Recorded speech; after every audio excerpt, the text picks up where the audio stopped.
Wara talba biex tiġi indirizzata l-kwistjoni tal-akkomodazzjoni soċjali, il-Gvern irċieva 44 proposta mill-privat li potenzjalment jistgħu jsarfu f'1000 unit ta' housing soċjali. Dan ifisser li potenzjalment il-lista ta' stennija tista' tinqata' bit-terz. Ħabbret dan il-Ministru għall-Familja u s-Solidarjetà Soċjali Marie-Louise Colleiro Preca waqt laqgħa ta' Gvern li jisma' l-erba' flaxija. Tul il-laqgħa semmew qatt ta' inizjattivi li qed jieħu l-Gvern, fosthom iktar minn 180 intervent fuq strutturi perikolużi f'perjodu ta' inqas minn 6 xhur. Dan ifisser iktar minn biċċa xogħol kuljum fuq dawn l-istrutturi. Barra minn hekk il-Ministru ħabbret li l-Kabinett approva li mill-2015 se tkun qed tiġi indirizzata l-anomalija tal-pensjonijiet tal-ħaddiema tat-Tarzna.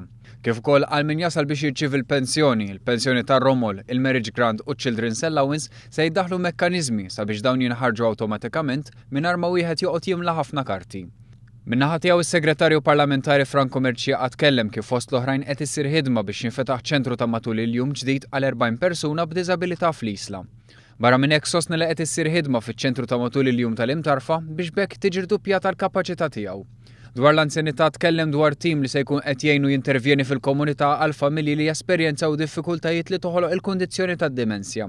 Kif ukoll tkellem dwar it-twaqqif ta' assoċjazzjonijiet rappreżentattivi għad-djar tal-anzjani, ċentri ta' matul il-jum u San Vincenz de Paul biex l-anzjani jkunu iktar involuti fid-deċiżjonijiet li jolqtuhom.